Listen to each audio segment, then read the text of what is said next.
Good evening. Welcome to our first webinar of the Native Edible Plants Academy, the spring version. My name is Nadia Navarrete-Tindall. I am the State Extension Specialist for Lincoln University. I run the program Native and Specialty Crops program. We're doing this program, the Academy, together with Lincoln University, the Department of Conservation, and Grow Native, that we have been partnering for a while. Today we have, I just want to introduce Ginger.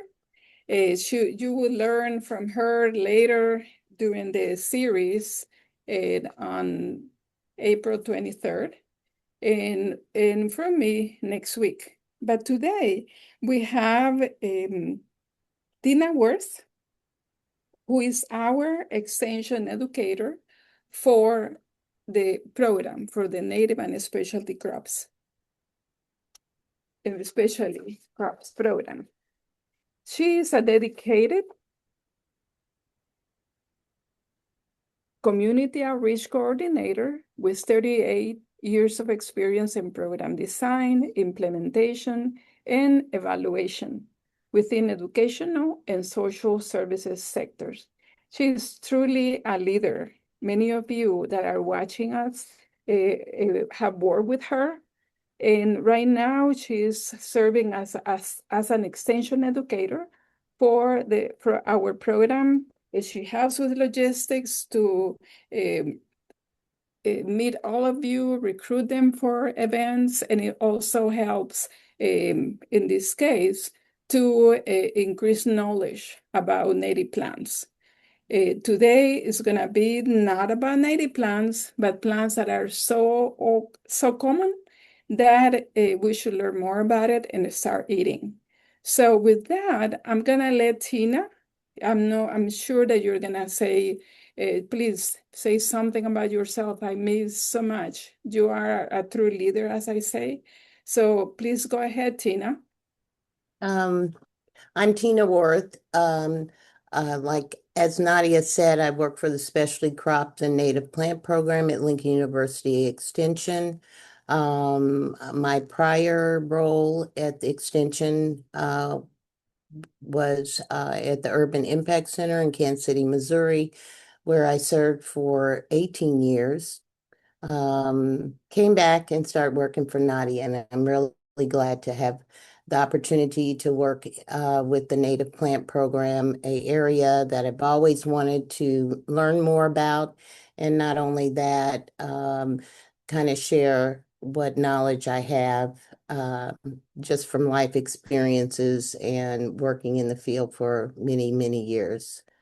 Thank you for Ginger and the Missouri Department of Conservation that is partnering with us today at Lincoln University, and also Grow Native.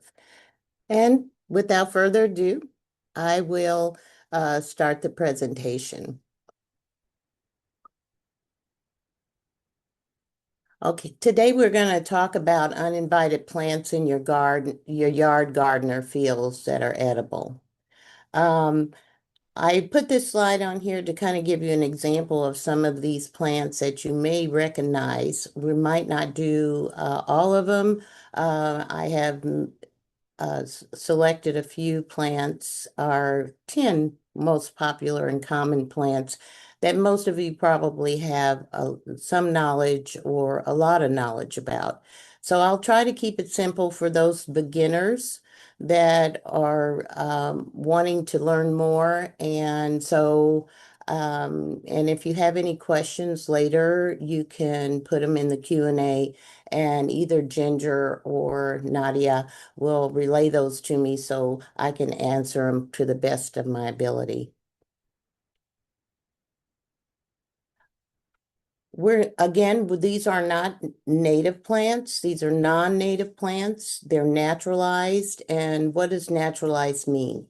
That means that these particular plants that I'm going to be teaching you about today, they came to the U.S. with the early settlers.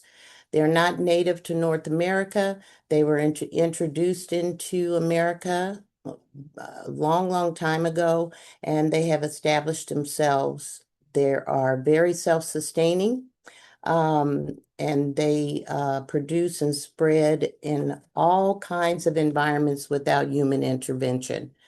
So they have been here flourishing for a lot of years and frequently thriving due to the similar climate that we have.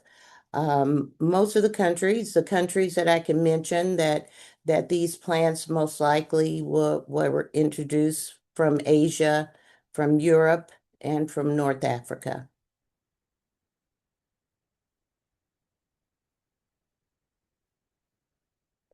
As I said, they are self-sustaining. They grow, they bloom, and they set seeds like our own native plants. They are often found in abandoned gardens, anywhere where there's a disturbed ground.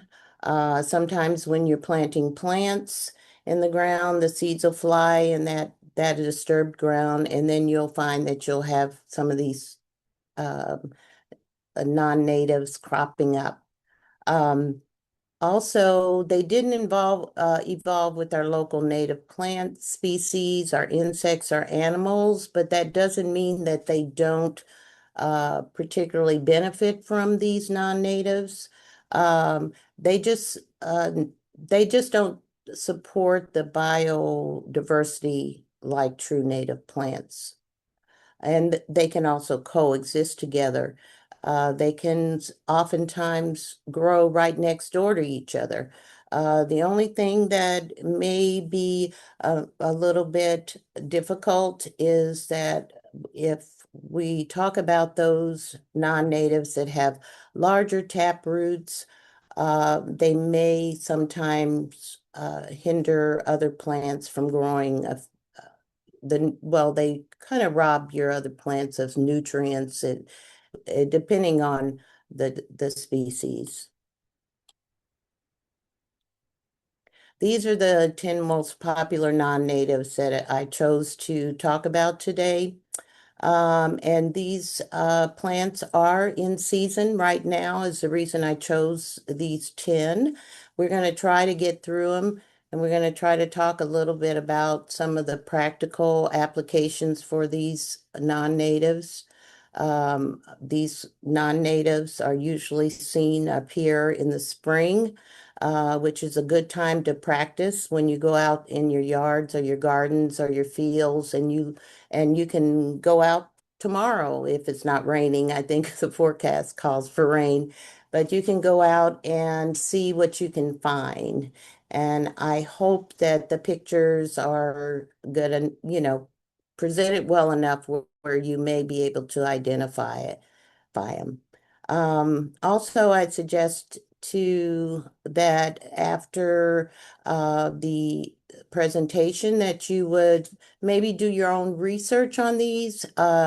You can always I always try to get cheap books from the thrifty bookstores or any other kind of bookstores that have used books. You can often find books on these all kinds of subjects, and that would be the way to go if you don't want to invest a whole lot in a whole library of these type of books that will kind of teach you a little bit more about the plants that I'm gonna present today. This is one of my all-time favorites. It's called henbit. It has many, many names. Here's a picture of it here. You've probably seen it in your yard. It grows in fields profusely, also lawns if you let it get too far. Uh, Normally, I tell people leave it. Sometimes it can put good nutrients in the ground. It's only temporary. It will grow and flower a long time, and it will spread its seeds, but typically people have found these in their lawns and said, oh no, we're gonna spray them, and we got to get that out. You have to be careful with spraying some of these pesticides or insecticides because they could also kill your grass. So, and you might as well take advantage of their edibility so that you can um, maybe use them for other uses. Ginger will be talking about how to cook some of these native plants, we'll be providing some recipes and so forth for them. And with this henbit, the leaves, the stems, and the flowers are edible. It's also it's an early spring food for your bees, your hummingbirds, your butterflies. Some birds will munch on it and also animals. Henbit is part of the mint family, but it doesn't smell or taste minty. It's a taste all its own. It's kind of oh, earthy. If I were to describe it, it's very, very good in salads and so forth. And it's very rich in antibiotics. It includes iron, calcium, magnesium, vitamin A, C, and K. It's also high in fiber, according to the University of Wisconsin. Have studied some of these native plants, and they are very, very nutritious and good for you to eat. So don't be afraid. This is a twin. This is why this plant is so important. It has a twin. I call it a cousin, I guess. Henbit, uh, it's there's a difference between the two, henbit and purple dead nettle. Um, I'm sure you've seen both in your yard. When one comes, and the other one is not too far behind. If you look on the diagram, there between, there's a noticeable gap here. The on the henbit, the bare stems and the leaves are between, with those clusters of leaves right between. Um, with the purple dead nettle, I was discussing this with somebody. A cool way that I try to remember the one from the other is in our yoga class, we do a downward facing dog position, and these leaves on the purple dead nettle are down facing. So if you want to think about it in some kind of fun term where you can remember which is which, but no worries. Both are edible. So if you get it wrong, they both equally are edible. One and it both are very tasty. And here we are with the dandelions. I'm sure everybody knows the dandelion very, very well. Um, it's common all over the country. It's common in every corner of the earth, probably.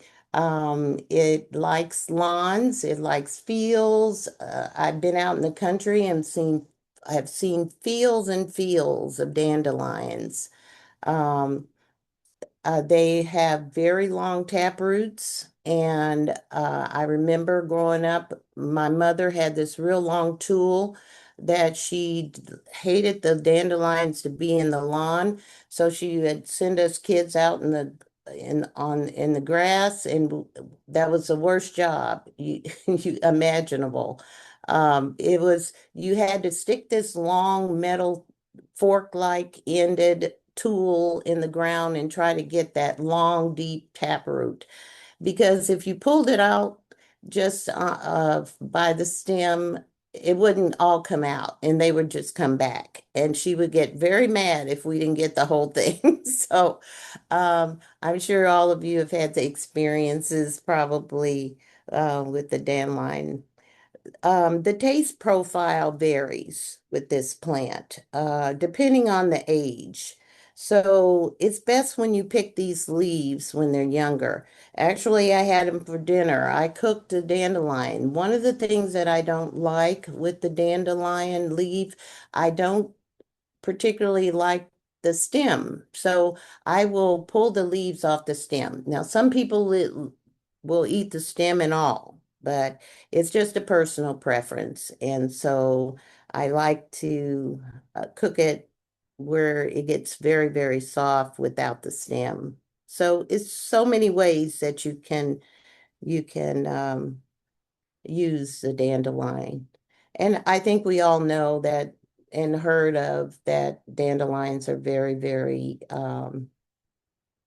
edible and easy to identify, which is a good thing. Most people can. Um, it's a herbaceous plant and it blooms from January to December. So you'll have dandelions all summer long, but they come out in the spring and they last a very, very long time. And I'm sure you all remember as kids also that when the blooms or the blossoms, the yellow blossoms turn uh, to seed. It's very beautiful, I think, but and the kids would blow them off and the seeds would go everywhere and the next year you'll have more and more dandelions. The dandelions possibly I'm pretty sure came from Europe a long time ago. It's similar in nutrition as the kale or the arugula, which is a good thing. They can be slightly bitter. They have a very earthy taste and sometimes slightly sweet. But depending on what time you pick them, whether you pick them when they're real young or when you pick them when they're older, it kind of changes the taste profile. I really prefer to pick them when they're younger. They just seem to be more tender and more tasty, but it's a personal preference. So you can eat the roots, you can eat the leaves, you can eat the flowers, you can eat the bulbs and the stems. Not the seeds so much, but probably most of all the plant is edible.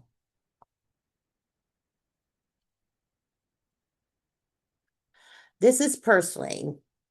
This is one of my all-time favorites. I can talk a lot about this one. Um, it's likely native to North Africa, and it's the Middle East and Indian subcontinents. Um, it came to North America probably long before the settlers from Europe. It was here even before then. It is a non-native. As we know, people migrated well before um, the beginning of time. They migrated here to North America. People were here before Columbus. So these purslane has been here a very, very, very long time. Um, and it's one of my favorites. There are there's some kind of quirks with purslane, without getting into any kind of a medical information. All we know as science has studied this plant that is high in omega-3 fatty acids, most found mostly in fish, and that the same omega-3 fatty acids that are found in fish and flax seed, which I use and we all probably fish if we're not allergic. It has a significant amount of vitamin A, vitamin C, as well as calcium, iron, magnesium, potassium, and antioxidants. Um,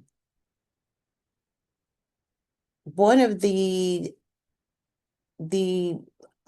well, it does have a high amount of oxalates, such as spinach. I have some friends that can't tolerate spinach, don't eat spinach. But with this plant, with any food that you would eat, just follow what your body is telling you to do. I mean, you know what you can tolerate and what you can't tolerate and what so it will I've never heard of anybody really getting sick eating these non-native edibles. But you can always have some reaction. So at the end, we'll kind of talk about that a little bit more. Traditionally, I know in the country where my family came from, they would feed the purslane to the chickens.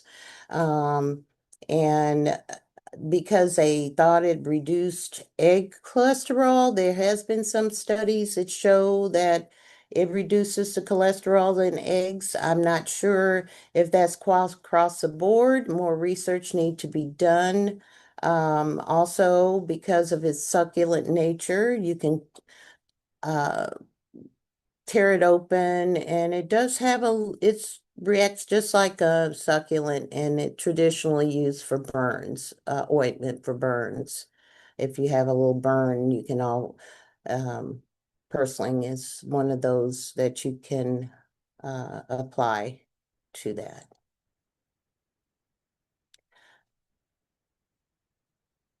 This slide I chose because I wanted to kind of introduce an idea of how these non-native plants can be used, and also how they can be cared for as a cash crop.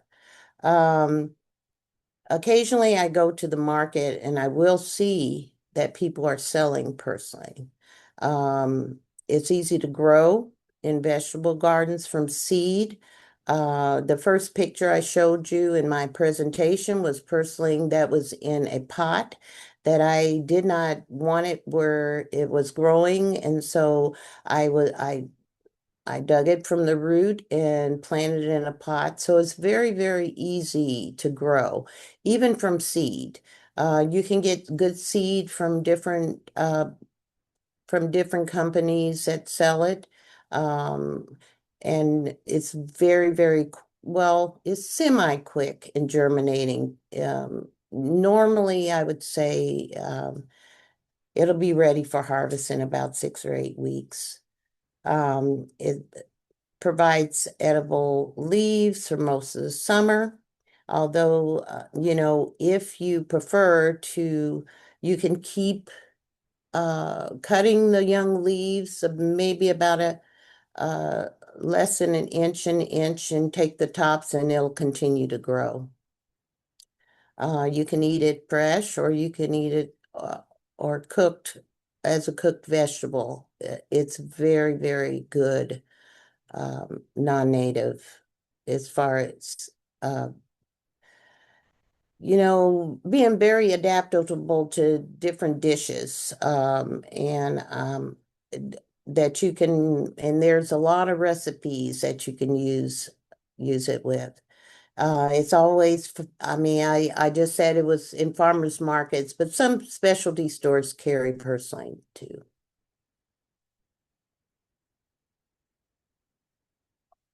This is a picture I included. It was a picture that Nadia had. We always like to support our wonderful students. I'm not sure if Patsy is a student um, or she just works in the greenhouse, but she looks like kind of young enough to be a student. But we like to support our staff and our students and include them when we take pictures in our and for our workshops, because it's such a delight to have such wonderful people working for Lincoln.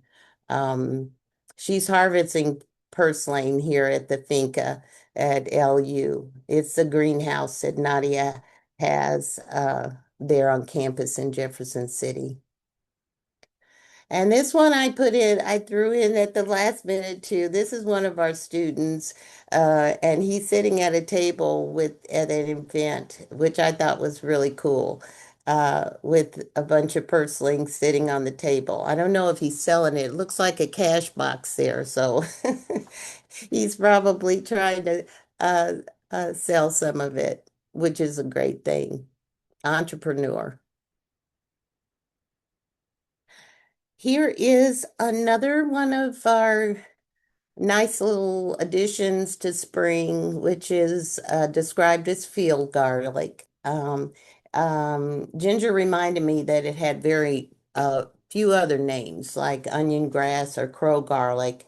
Mainly, we always called it field garden garlic. It is evasive. It's from Europe. It's as very edible. I love this plant. It looks like kind of a nuisance, but I love it because it comes right on time when I run out of chives or my chives have gone bad in the bottom of my refrigerator. Then I can just go outside and pick this. It smells garlicky and a cross between garlic or oniony, I would say, depending on what your nose um, can pick up. I know some people who can't smell at all, and I smell. Some people's sense of smell is very, very good.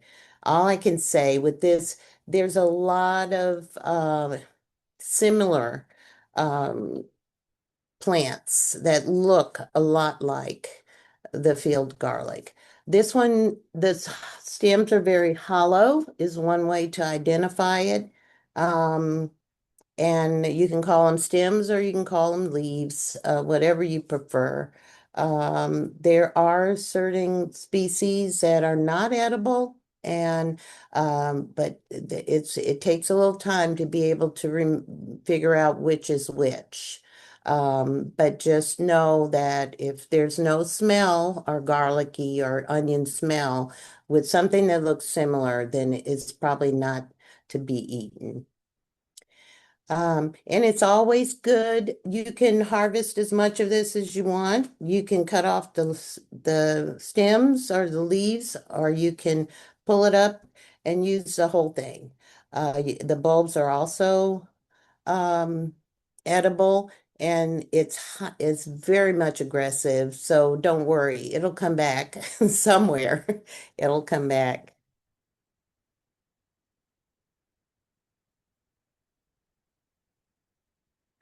This is our infamous chickweed. This is one of my all-time favorites as well. Um, it's really not classified in the weed category. I think a few years back, the science is it goes back and forth, I'm sure, but I mean, for sure, it goes back and forth. But this is more or less this chickweed is more has been classified now as an herb more so than a weed. Um, it's found throughout North America. It's found throughout the UK. It grows best in very high nitrogen soil. It likes really moist soil. Um, you can actually use it to replace some herbs. It almost looks like an oregano or a marjoram, but it's a taste all its own. It's really a wonderful non-native edible. It's extremely healthy for you. It is packed with essential vitamins, A, B, and C, and D, and it includes potassium, calcium, magnesium, iron. It's just wonderful. And if you're low in magnesium most of the time, like I am, this is a great herb to um, to eat.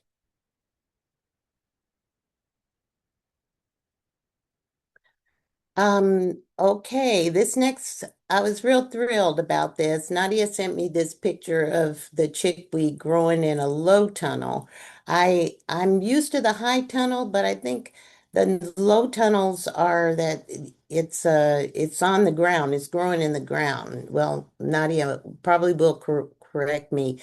Most of the time I'm used to the high tunnels where the plants are in these on these long tables and the high tunnels also can be grown in the ground as well, of course, but I I usually see, well, when I go, I guess I got really spoiled with the aquaponics when we were building those years ago. And I'm always stuck in my mind about whether it's a high tunnel or a low tunnel or whatever kind of tunnel. Because I'm sorry, I haven't had the privilege of having to. I've had every opportunity to go out and help build these things, but of course I live in the city, so I have to educate myself. So anyway, um, this chickweed, it can be harvested all year round. It will make a very good value added, go to farmers market crop. Um, you can cut off the small shoots and it'll just keep on going.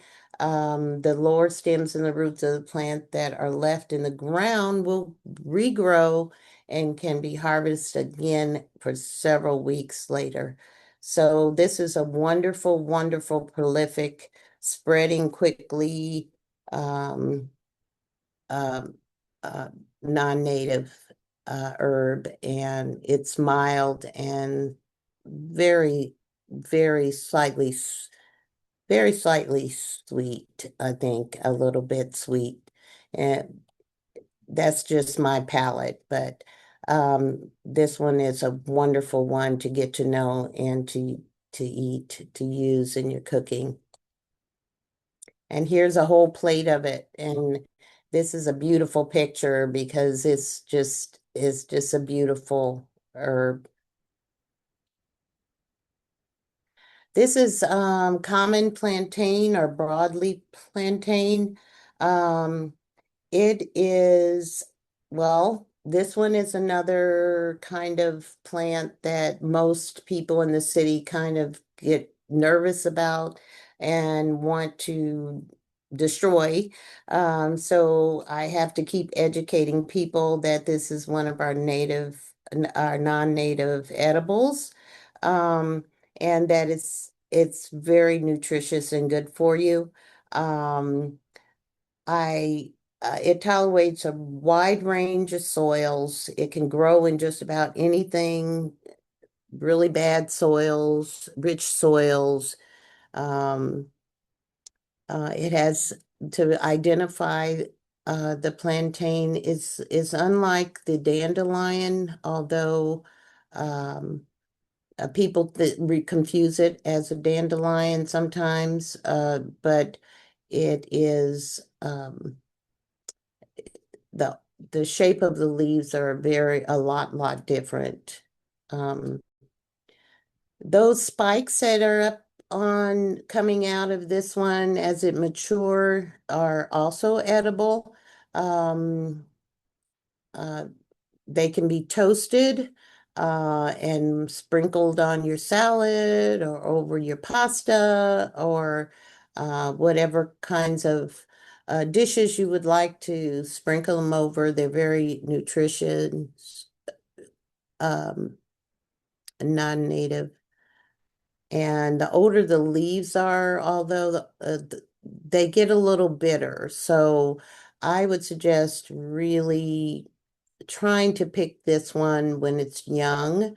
Is not my very favorite non-native edible, but a lot of people like it a lot. And it has some health benefits as well.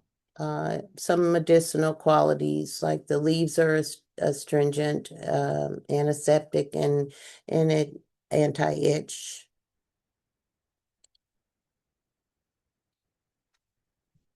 This is chicory.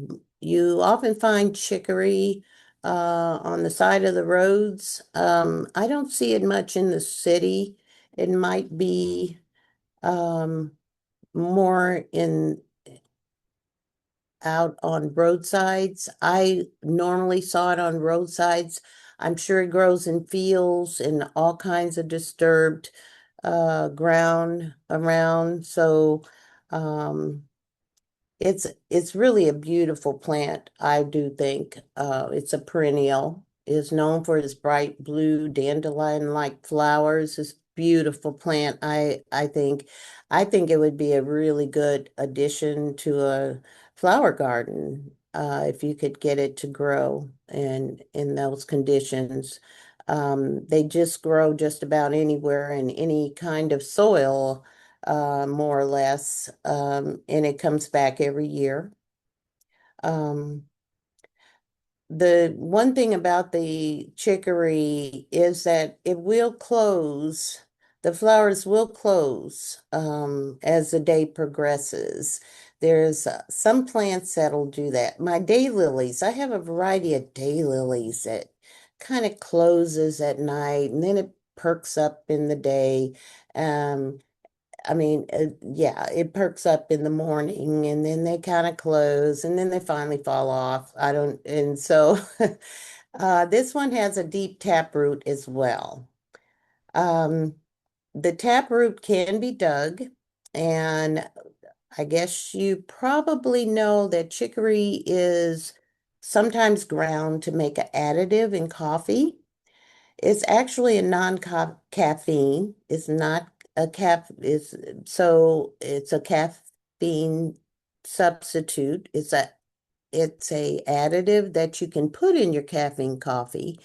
It has a very bright, deep, rich taste. And I love it. I actually love it. The leaves and the flowers and the roots are edible.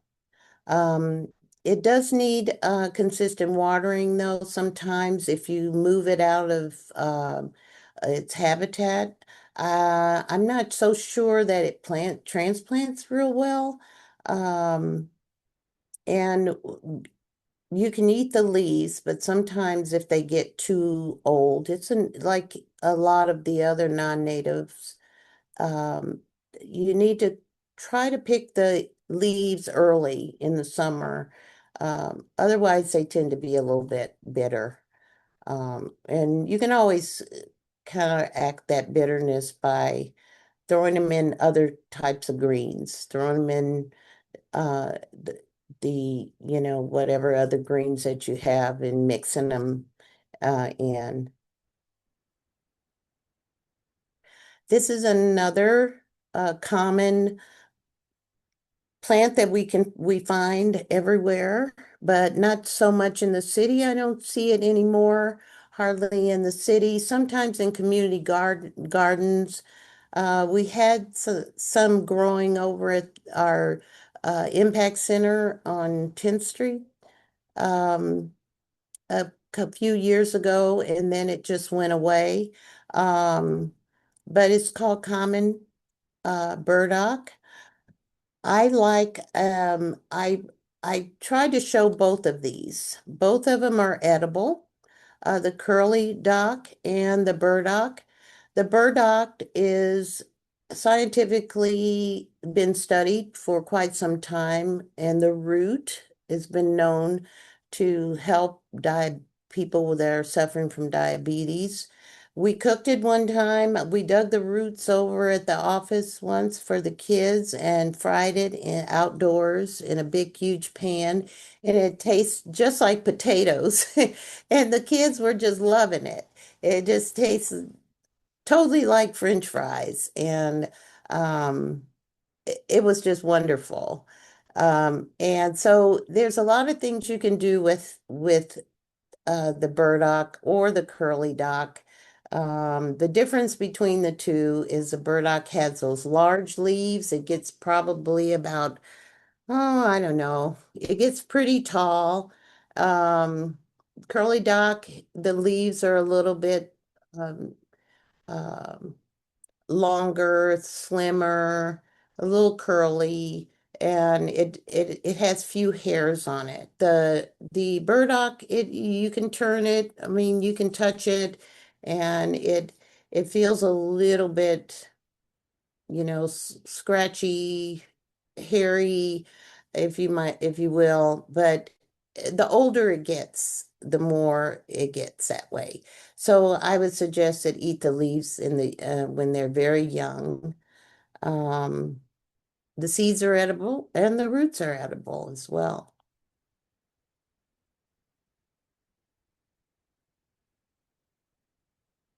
This is white clover. Um, it is a very beautiful plant. And I think that the clover is one that can be displayed as with the other flowers in your yard.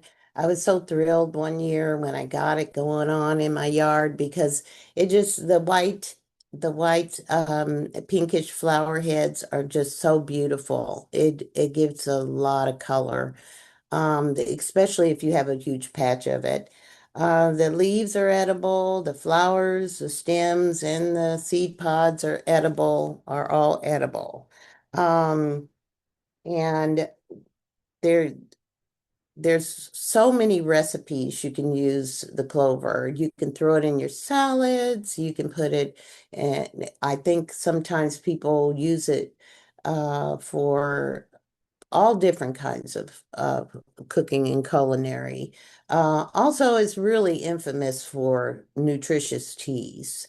It is offers high is offering high protein, high fiber, uh, vitamin A, C, E, and B. Very B vitamin particularly is very, very unique to clover. Usually you'll have A, C, and E, and not B, but it's really a very nutritious snack. And you can eat them raw as well. They don't have to be cooked or prepared at all. Lamb's quarters, most of you probably are familiar with the lamb's quarters. It's very fast growing. It's a tall plant.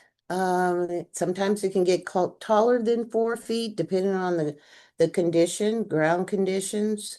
It's a very nutritious, edible green. These lamb quarters in the old days were thrown in with greens like your collard greens and your common turnip greens. The lamb's quarters went into. Um, it's found globally all over the world. I don't know how many countries lamb quarters grows. It grows in fields, roadsides. Um, the leaves and the seeds are edible on this plant. I put two pictures on here purposely because they can take different forms depending on where they're growing. When the seeds form, on the ridges here. It really looks like a bona fide weed. So that's the reason why people cut it down because they don't know what it is.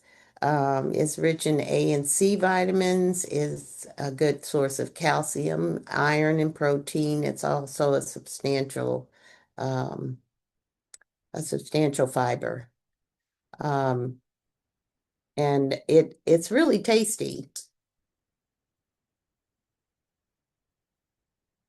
I wanted to say a little bit. I think I talked a little bit about several of these plants are mostly are sometimes found on roadsides. I kind of want to. I remember going down the when we had a farm real close to Hutchinson, Kansas. It was a little town with 100 people called Sylvia. And you could see these plants growing all the time. But I used to always think when we were going down the road that um, I was very conscious of what farms and fields where they were doing really high commercial farming because they did at that time use a lot of pesticides and on their crops so that they can control the insects. And so be just very conscious and careful and try to see what the surrounding situation is because um, sometimes I would say too, the pollution from the just the street traffic, sometimes I kind of worry about that as well. And of course, always get permission um to go on other people's property to kind of to harvest these plants. Just like when we hunt, we always have to get permission to hunt on other people's land. So just be mindful um, of those things. This is kind of a cautionary note, and this is a good place to continue a little bit of that conversation. I wrote this because I wanted people to be aware. Sometimes, even though we have these webinars, sometimes we have to kind of give people oh, I'm sorry, I made a mess. I was trying to move something and so I could read what I wrote. And this is kind of a cautionary note to people who are very serious about learning more and more. You're not going to be able to learn everything in one webinar. Um, and I kind of wrote this to give people an idea of or be conscious of of plants and just like any other food or other consumable substance, you must pay close attention to reactions that may cause discomfort or disagreeable outcomes with some of the things that we consume. And that's with anything. So I'm not going to say this to scare anybody. None of these non-native edibles are dangerous to consume. You could have a reaction to any one of any foods on the market, processed food, or any meats or creams or whatever. Uh, but be sure to study these non-native edible plants outside this webinar to correctly identify non-native edible plants material. It requires skill. Uh, it Practice is what is needed. It takes practice to learn, and it doesn't happen in a day or a year, or maybe it may not happen in 2 years. And after all these years of studying plants and fruits and vegetables and herbs and roses, I still don't know everything. I don't think I always tell the master gardener uh, interns that, you know, even though you're going to get your master gardener certification, you don't know everything. You can't possibly know everything. So I always admit, even as a master gardener, that I don't know everything. It's always something to learn. And hopefully, this workshop is a very exciting time to really study some of these plants that have been more or less forgotten about or lost. It may come in handy during a survival situation, let me tell you. So it's always good having some knowledge. You might want to discuss certain characteristics of different plants materials with your physician.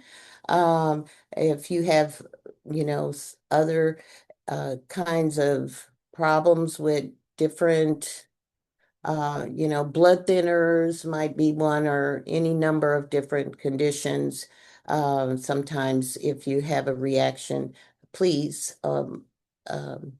try to consult your doctor and talk it over and be able to tell them exactly what you're experiencing. My last slide is recommendations, reference books. I only put two on here because these are the two that I started out with. Um, One is edible plants for beginners, the essential edible plants and recipes to get started. This is an excellent book. I recommend it. It has not been reprinted. It's they still you can still find the 2013 edition. Um, I think that more or less it has pretty basic, accurate information. The second book is the U.S. Department of Army um, Guide to Edible Wild Plants. Now, there was multiple editions printed of this. Of course, the Army has to keep their uh, their information up to date. So you probably will find a guide or copy that is older, I mean, younger than 2009. Um, and they're keep repeating prints on this one. The reason I'm kind of drawn to this one was I have a military family back probably to the Revolutionary War. Every brother, all my brothers except one or so is a veteran. My father was a veteran, my grandfather veteran, his father a veteran. So anything I can read or get that is printed, we have a lot of stuff around was around my house that came out uh, from the military. And this one particularly has a lot of pictures, lots and lots of pictures. And I love this publication. So both are very pictorial. So either one is my recommendations. It's a personal thing, but I know there's hundreds of books out there. So just take your pick, and I hope that you learn a whole lot from this webinar. I hope you learned a lot, and to encourage you to go out and learn more and more and more. And thank you.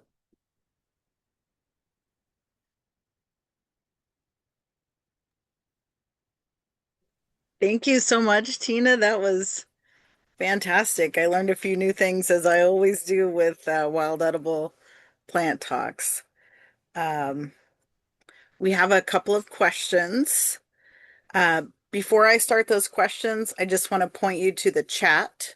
There is a QR code or a link for you to click to tell us a little bit about your experience with tonight's webinar. Um, so if you could complete that, we would really appreciate it. All right, first question, Tina. Does purslane have a look-alike that should be avoided? Oh my, I know it has a look-alike. Um, you know, that's probably a question for you, Ginger. You're the expert. I've been out at this as long. I know there has different species of purslane. I'm not sure if the look-alike is um not good. That would be poison. Can you think of one, Ginger, a look-alike? I can't think of one So that look like a I, succulent, like I it is. think once you're experienced with purslane like you are, Tina, Mm-hmm. nothing else looks quite like it. But when you're first getting started, spurge is the plant that I most Yeah. often hear people struggling just a little bit with. But Mm-hmm. if you rewatch this recording, and you'll have a link to watch this recording again, that thick succulent leaves that Tina was talking about, the it feels like it Rubber. feels like my jade plant to me Yeah. almost, and it kind of crunches and breaks off. It's not like a flimsy bendy. Um, that's a difference. Purslane will have a clear sap. Spurge would have a white Milky. sap. But if you look up spurge, which is not a succulent, does not look like a succulent, that would be a good one just to compare just just to be extra cautious? Great question. It is. Yeah, Thank and may you. I add something? Another plant, usually they sell purslane, ornamental purslane, and those are edible if they are identified. So, so yeah, there is that one. I have eaten it, the ornamental one. But that is a good one, the That jade is, plant. yeah, that's good. That's a good question. I couldn't think of one. It's so unique. And I was gonna ask Tina if you can close the presentation Sure. because we wanna remind our participants about the coming Okay, here we webinars. go. Thank you. So I would share that and then you can tell about it, Ginger. We have one more question about chicory, and that's if it is a coffee alternative. Yes, it can be a coffee alternative. Yes, indeed. Especially if you're really sensitive or you really don't do well with caffeine. I know a lot of people that will drink a whole pot of caffeinated coffee. Um, and all the research has said that coffee's good for you, but not in excess.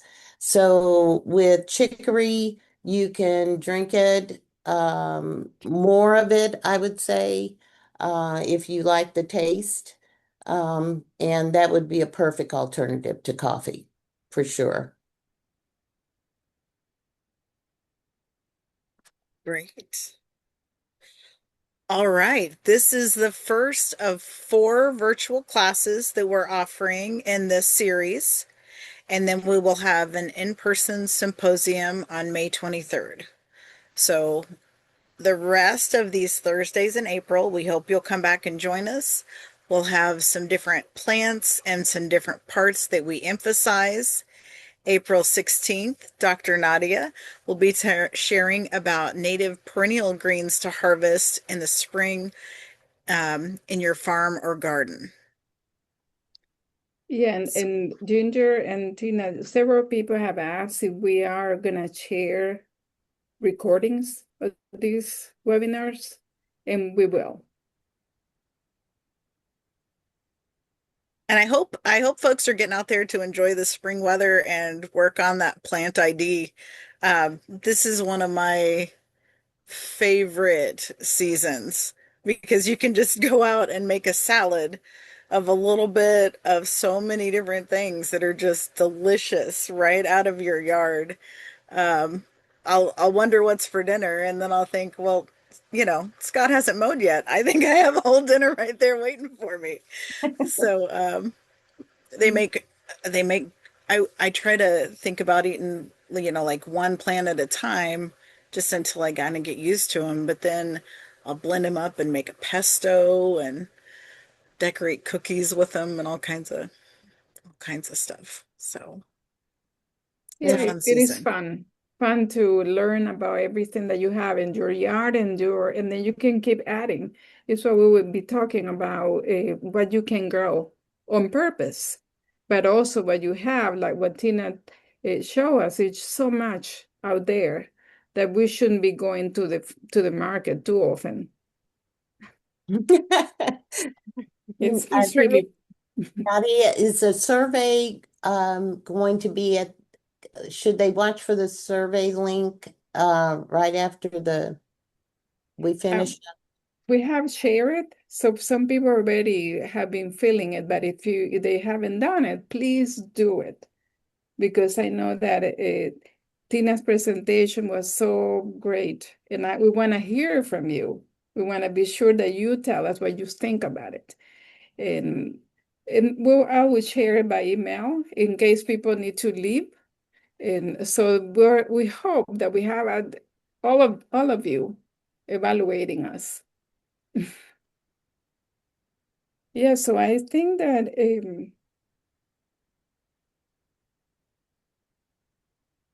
Anything else that I know that Ginger would have a lot to share with you during her presentation on April 23rd. She's a fun She is presenter. fun.